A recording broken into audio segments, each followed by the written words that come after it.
ਅੱਜ ਕਰੀਬ 11 ਵਜੇ ਉਸ ਵੇਲੇ ਅੰਮ੍ਰਿਤਸਰ 에ਅਰਪੋਰਟ ਤੇ ਹਫੜਾ ਦਫੜੀ ਦਾ ਮਾਹੌਲ ਵੇਖਿਆ ਗਿਆ ਜਦੋਂ ਰੋਮ ਇਟਲੀ ਤੋਂ ਇੱਕ ਫਲਾਈਟ ਆਉਂਦੀ ਹੈ 179 ਪੈਸੇਂਜਰਸ ਲੈ ਕੇ ਆਉਂਦੀ ਹੈ ਔਰ ਉਹਨਾਂ ਪੈਸੇਂਜਰਸ ਵਿੱਚ 19 ਬੱਚੇ ਨੇ ਜਿਨ੍ਹਾਂ ਦੇ ਟੈਸਟ ਨਹੀਂ ਕੀਤੇ ਜਾਂਦੇ ਕਿਉਂਕਿ ਬੱਚਿਆਂ ਦੇ ਟੈਸਟ ਜਿਹੜੇ ਉਹ ਹਜੇ ਤੱਕ ਨਹੀਂ ਕੀਤੇ ਜਾ ਸਕਦੇ ਤਾਂ 160 ਪੈਸੇਂਜਰਸ ਦੇ ਜਿਹੜੇ ਟੈਸਟ ਕੀਤੇ ਜਾਂਦੇ ਨੇ ਉਹਨਾਂ ਵਿੱਚੋਂ 125 ਪੈਸੇਂਜਰਸ ਜਿਹੜੇ ਨੇ ਉਹਨਾਂ ਦੀ ਰਿਪੋਰਟ ਜਿਹੜੀ ਹੈ ਕਰੋਨਾ ਪੋਜ਼ਿਟਿਵ ਆਉਂਦੀ ਹੈ ਤੇ ਉਸ ਤੋਂ ਬਾਅਦ ਹੜਕੰਪ ਮਚ ਜਾਂਦਾ ਹੈ ਮੁਸਾਫਰਾਂ ਵਿੱਚ ਵੀ ਤੇ ਉਸ ਤੋਂ ਬਾਅਦ 에ਅਰਪੋਰਟ ਅਥਾਰਟੀ ਵੱਲੋਂ ਜ਼ਿਲ੍ਹਾ ਪ੍ਰਸ਼ਾਸਨ ਨੂੰ ਇਸ ਬਾਰੇ ਸੂਚਿਤ ਕੀਤਾ ਜਾਂਦਾ ਹੈ।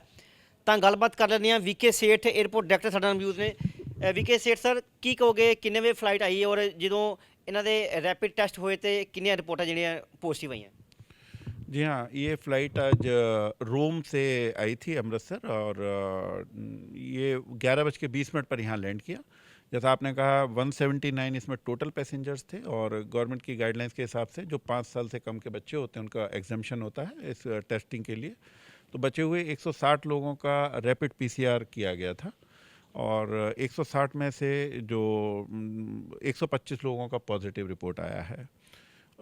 जो गाइडलाइंस हैं उसके हिसाब से इमीडिएटली स्टेट अथॉरिटीज़ को जब ये नंबर बढ़ना शुरू हो गया था, जनरेशन हो रही थी रिपोर्ट्स की और पता चल गया था कि नंबर काफ़ी बढ़ा जा रहा है, तो स्टेट अथॉरिटी से कोऑर्डिनेट कर लिया गया था और उनके थ्रू बाकी जो गाइडलाइंस को फॉलो किया गया। यहाँ पर क्योंकि इतना बड़ा नंबर था तो पैसेंजर्स की जो सहूलियतों का ध्यान रखा जा सकता था उस टाइम पर वो किया गया था एयरपोर्ट अथॉरिटी ऑफ इंडिया की तरफ से। और ये जो फ़्लाइट है ये नॉन शेड्यूल कहलाती है, चार्टर्ड फ़्लाइट थी जिसको किया गया था। इतना हंगामा क्यों मचाया गया? क्योंकि जब हम यहाँ पहुँचे हैं तो काफ़ी लोग थे वो हंगामा मचा रहे थे, जो पैसेंजर्स आए थे वो भी और उनके जो उनको लेने वाले रिसीव करने वाले लोग आए थे वो भी। जी हाँ, ये क्योंकि गाइडलाइंस के हिसाब से जो इंटरनेशनल अराइवल पैसेंजर्स हैं और अगर वो पॉजिटिव आते हैं तो उनको इंस्टीट्यूशनल क्वारंटीन करना होता है और पैसेंजर्स जो पॉजिटिव थे काफ़ी बड़ा नंबर था तो वो और उनके अटेंडेंट ये विलिंग नहीं थे, वो चाहते थे कि उनको होम क्वारंटीन के लिए किया जाए या उनको ऐसे छोड़ दिया। इसके लिए सीआईएसएफ की टीम ने, मैं उनका आभार भी करूँगा, बहुत अच्छे से काम किया और हमारी ऑपरेशंस टीम सारी टीम यहाँ लगी हुई थी और उनको कन्विंस करके किसी तरह से हमने जब तक स्टेट अथॉरिटीज़ के लोग नहीं आ गए थे उनको यहाँ रोका था और क्योंकि गवर्नमेंट की गाइडलाइंस है उसको फॉलो किया जाना चाहिए था।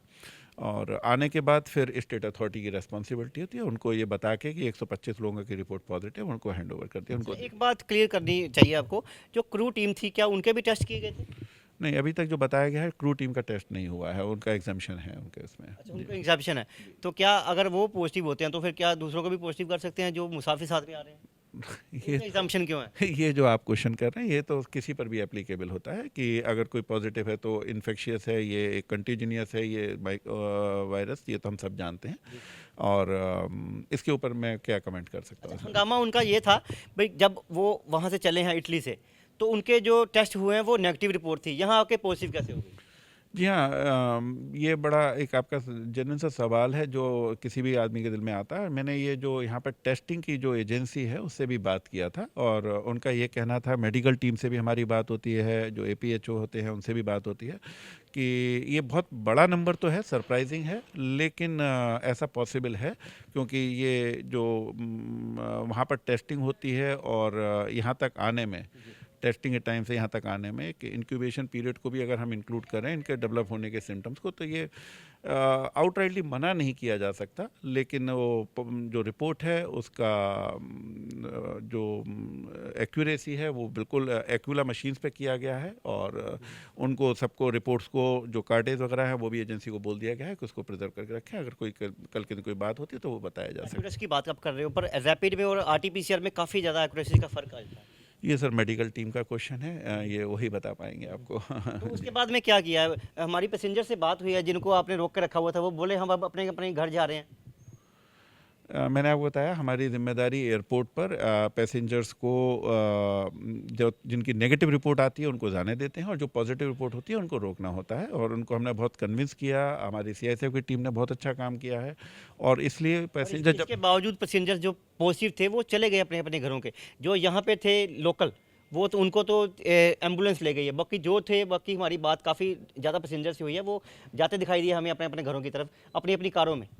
नहीं, मुझे इस बारे में नहीं पता। मेरे को जब हमने स्टेट अथॉरिटी को आने के बाद उनको ये सारी चीज़ें हैंड ओवर कर दी थी और उनको बता दिया था कि 125 लोग आ चुके हैं। ऑल्दो ये बहुत बड़ा नंबर था, उसको उन्होंने किस तरह से मैनेज किया ये आप उनसे बात कर सकते हैं, स्टेट अथॉरिटी से बात। क्या आपकी अथॉरिटी से बात हुई है, एसडीएम से बात हुई है, अभी इनको आगे क्या कर रहे हैं? हाँ, आगे के लिए क्योंकि ये इतना बड़ा नंबर है और अभी गाइडलाइंस हमारे पास हैं, तो फ्यूचर प्लानिंग के लिए हमारी और बात हुई है कि हम इसको अगर गॉड फॉरबिड इस तरह की सिचुएशन दोबारा राइज हो जाती है तो इसको किस तरीके से और हैंडल करना है और इनका हमारे क्या कोऑर्डिनेशंस ऑलरेडी हमारे हैं और कुछ टीम को हम एडवांस में भी यहाँ बुला के रखने का ये वाली इस तरह की बात है, वो अब फ्यूचर पर्पस के लिए बात हुआ है।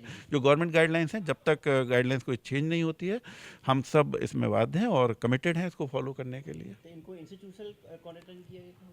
यह मैंने आपको बताया कि ये इंस्टीट्यूशन क्वारंटाइन किया जाता है, गवर्नमेंट की गाइडलाइंस है। ਤੇ ਇਹ ਸਨ ਮਿਸਟਰ ਵੀਕੇ ਸੇਠ ਜਿਹੜੇ ਕਿ 에ਅਰਪੋਰਟ ਡਾਇਰੈਕਟਰ ਨੇ ਔਰ ਉਹਨਾਂ ਵੱਲੋਂ ਇਹ ਦੱਸਿਆ ਗਿਆ ਵੀ ਸਵੇਰੇ ਕਰੀਬ 11:20 ਤੇ ਰੋਮ ਇਟਲੀ ਤੋਂ ਇੱਕ ਫਲਾਈਟ ਆਉਂਦੀ ਹੈ ਤਾਂ ਜਦੋਂ ਇਹਨਾਂ ਪੈਸੇਂਜਰਸ ਦਾ ਟੈਸਟ ਕੀਤਾ ਜਾਂਦਾ ਹੈ ਤਾਂ ਉਹਨਾਂ ਵਿੱਚ ਵੱਡੀ ਗਿਣਤੀ ਵਿੱਚ 125 ਪੈਸੇਂਜਰਸ ਦੀ ਰਿਪੋਰਟ ਜਿਹੜੀ ਹੈ ਉਹ ਪੋਜ਼ਿਟਿਵ ਆਉਂਦੀ ਹੈ ਤੇ ਉਸ ਤੋਂ ਬਾਅਦ ਜ਼ਿਲ੍ਹਾ ਪ੍ਰਸ਼ਾਸਨ ਨੂੰ ਇਹਨਾਂ ਬਾਰੇ ਸੂਚਨਾ ਦਿੱਤੀ ਜਾਂਦੀ ਹੈ ਤਾਂ ਫਿਲਹਾਲ ਜਿਹੜੇ ਵੀ ਪੈਸੇਂਜਰ ਸੀਗੇ ਤੇ ਜਿਹੜੇ ਉਹਨਾਂ ਨੂੰ ਲੈਣ ਵਾਸਤੇ ਲੋਕ ਪਹੁੰਚੇ ਸੀਗੇ ਉਹਨਾਂ ਵੱਲੋਂ ਹੱਲਾ ਵੀ ਮਚਾਇਆ ਜਾਂਦਾ ਸੀਗਾ ਇੱਥੇ ਔਰ ਉਸ ਤੋਂ ਬਾਅਦ ਪੈਸੇਂਜਰ ਜਿਹੜੇ ਕਿ ਬਾਹਰ ਦੇ ਦੂਸਰੇ ਜ਼ਿਲ੍ਹਿਆਂ ਦੇ ਸੀਗੇ ਉਹਨਾਂ ਨੂੰ ਰਿਲੀਵ ਕੀਤਾ ਗਿਆ ਔਰ ਪ੍ਰਸ਼ਾਸਨ ਵੱਲੋਂ ਇਹੀ ਗੱਲ ਆਖੀ ਜਾ ਰਹੀ ਉਹਨਾਂ ਪੈਸੇਂਜਰਸ ਨੂੰ ਜਿਹੜਾ ਕਿ ਇੰਸਟੀਟਿਊਸ਼ਨਲ ਕੁਆਰੰਟਾਈਨ ਦੀਆਂ ਹਦਾਇਤਾਂ ਜਿਹੜੀਆਂ ਉਹ ਜਾਰੀ ਕੀਤੀਆਂ ਗਈਆਂ ਨੇ।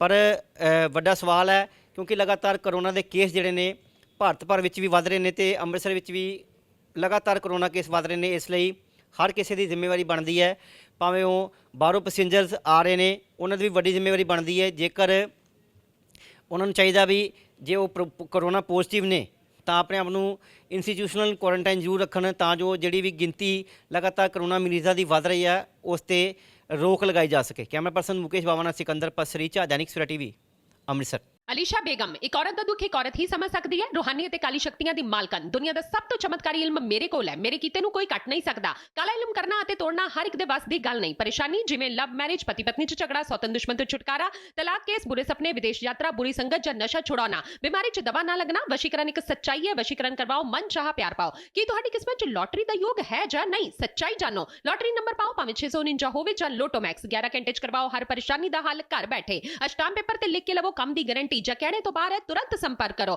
ਤੁਹਾਡੀ ਹਰ ਗੱਲ ਗੁਪਤ ਰੱਖੀ ਜਾਵੇਗੀ। ਅਲੀਸ਼ਾ ਬੇਗਮ। वर्ल्ड फेमस बाबा सलीम खान 21 बार गोल्ड मेडलिस्ट। सारियां थावां तो निराश ਅਤੇ ਮਾਯੂਸ ਹੋਣ ਵਾਲੇ ਇੱਕ ਵਾਰ ਫੋਨ ਜ਼ਰੂਰ ਕਰੋ, ਜਿਵੇਂ ਚਾਹੋਗੇ ਉਵੇਂ ਹੋਏਗਾ। It's my promise, immediately result, open challenge. ਇਲਮਾਂ ਦੇ ਮਾਹਿਰ A to Z ਸਮੱਸਿਆਵਾਂ ਦਾ ਫੋਨ ਤੇ ਘਰ ਬੈਠੇ ਕਰਵਾਓ ਹੱਲ। ਵਸ਼ੀਕਰਨ ਅਤੇ ਮੁੱਠ ਕਰਨੀ, ਲਵ ਮੈਰਿਜ, ਸੌਤਨ ਅਤੇ ਦੁਸ਼ਮਣ ਤੋਂ ਛੁਟਕਾਰਾ, ਪੱਕਾ ਕੰਮ ਪੱਕਾ ਹੱਲ, 101% ਦੀ ਗਾਰੰਟੀ, ਅਸ਼ਟਾਮ ਪੇਪਰ ਸਮੇਤ। ਸਭ ਤੋਂ ਪਹਿਲਾਂ ਕੰਮ ਕਰਨ ਦਾ ਵਾਅਦਾ, ਨੌਕਰੀ, ਪ੍ਰਮੋਸ਼ਨ, ਕਾਰੋਬਾਰ 'ਚ ਪਰੇਸ਼ਾਨੀ, ਘਰ 'ਚ ਝਗੜਾ, ਕੋਰਟ ਕੇਸ, ਤਲਾਕ, ਪ੍ਰਾਪਰਟੀ ਝਗੜਾ, ਪਤੀ ਪਤਨੀ 'ਚ ਅਣਬਣ, ਜਾਦੂ ਟੋਨਾ, ਮਨਮੋਹਣੀ ਵਸ਼ੀਕਰਨ ਕਰਵਾਓ ਜਾਂ ਤੁੜਵਾਓ, ਰੁੱਸੇ ਨੂੰ ਮਨਾਉਣਾ। ਹੁਣੇ ਕਾਲ ਕਰੋ ਬਾਬਾ ਸਲੀਮ ਖਾਨ 98 199 37 467।